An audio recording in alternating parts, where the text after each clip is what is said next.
Welkom terug by ons reeksie wat gaan oor van uitgebrand na aan die brand vir die Here en is lekker om saam so 'n bietjie te kuier rondom hierdie ritme van genade in ons lewens wat ons laasweek oor gepraat het. Paul, ons het gepraat oor die ritme van genade wat 'n invloed het in Jesus se lewens. In die eerste plek aanvaarding, om vanuit daai plek te leef wat jy weet dat die skepper van die heelal jou aanvaar voordat jy dit verdien. En dan die ander invloed gedeelte waar ons vandag gaan gesels is onderhouding. Volgende week gesels ons 'n bietjie verder net oor die uitvloei daarvan om betekenis te hê in jou lewe, maar ook om vrug te dra in jou lewe. Maar eers hierdie week oor onderhouding. Wat beteken dit as ons sê dat Jesus het onderhouding gehad in sy lewe? Dis 'n invloed van die Here af. Ja. Roan, ek het hierdie week was ons krag af. Ek weet nie of julle krag ook af was hier in Ferry Glen nie. Yes. En toe het ons nodig gehad om die generator aan te sit. En daar's nie brandstof in die generator nie. Ons het hom toe nou moes invloei met met brandstof. Invloei en toe kon ons die generator gebruik en toe het ons hom so 2 ure gebruik en toe daai brandstof ook uit weer leeg geloop. So dit is vir my so dat ons moet besef dat ons is amper soos daai tank, nê, en as daai tank nie voortdurend iets inkry of iets in het nie, kan hy ook nie 'n output gee nie. Daar's nie energie nie.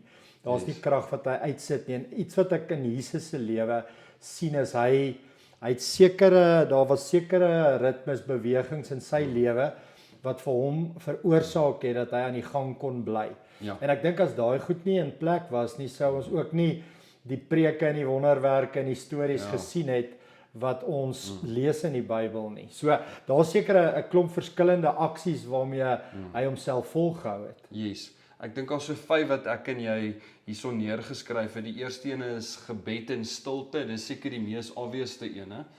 Van 'n invloed binne in sy lewe wat sê in Lukas 5:16 dat Jesus hy dikwels teruggetrek na afgeleë plekke om te bid.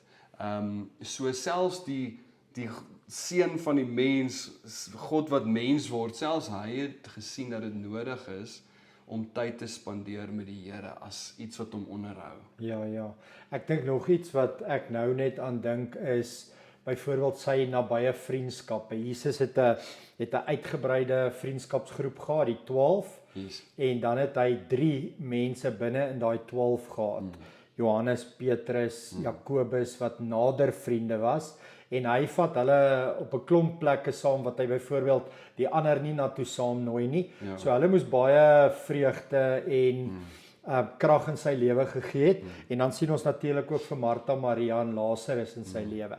So ek dink na baie vriende, mense met wie jy net jou lewe kan deel, eerlik kan wees, jou diepste teleurstellings, maar ook jou grootste oorwinnings mee kan deel. Ja. Dit bring soveel momentum in 'n ou se lewe. Dis vir interessant om te dink dat God het mens geword en tog hy het krag nodig van verhoudinge. Van ons as mense, doodgewone mense, het vir hom krag gegee. Ons dink is altyd God wat vir ons krag gee. En Jesus wat vanuit ander mense, jy weet, nog 'n gedeelte rondom ander mense is waar hy gereeld saam met mense gaan eet het, fees gevier het. Nou ek weet mense kry ekstroverte en introverte, maar tog al is jy 'n introvert, vind jy tog die mense naby aan jou, 'n klein groep of familie of mense naby aan jou wat jy weet dis ook 'n plek van onderhouding vir jou. Ja, wat ek van hou van Jesus is hy het homself nie geïsoleer van die samelewing of van gemeenskappe rondom hom nie. Yes. Hy was integraal deel van gemeenskapslewe. Ek meen die Bybel gaan so ver om die fariseërs en die skrifgeleerdes noem hom 'n wynsuiper en 'n vriend van sondaars. Net omdat hy uit lewe geput binne in die blydskap, die lewensviering van ander mense.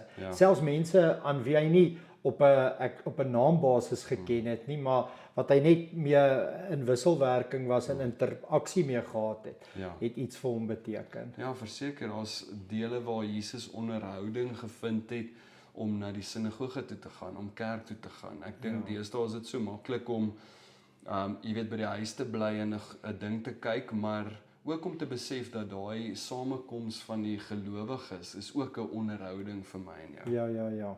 En dat Jesus dit nodig het weer. Ja. Ek dink een wat nog vir my uitstaan is natuurlik die skrif en die teks en die skrif wat Jesus op sy laagtepunt toe hy aan die kruis hang, toe sê hy Here vergewe hulle want hulle weet nie wat hulle gedoen het nie. Jy hoor hoe die skrif homself in sy moeilikste tye onderhou en vir hom help. Yes. En die Bybel is so duidelik dat die Bybel of die woord, die waarheid is vir ons 'n lig en 'n lamp vir ons voet en ons pad. Ons lees in Psalm 1 dat hulle wat, jy weet, aan elke woord van die Here vashou, is soos 'n boom by waterstroom, hy verloor nie sy blare nie, hy bly vrug gee in sy seisoen en selfs buite sy seisoen. So die teks is iets wat ons onderhou. Ja, verseker.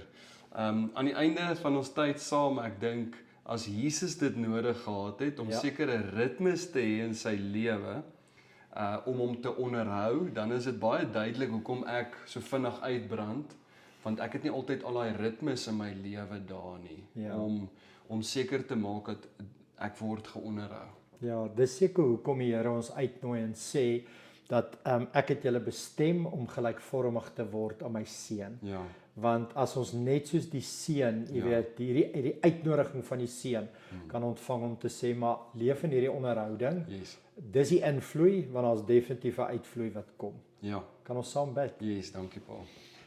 Here, ons sê vir U dankie dat ek en Roan so lekker saam kan gesels, Here, oor die ritme van genade, Here. Ons wil nie uitgebrand leef nie.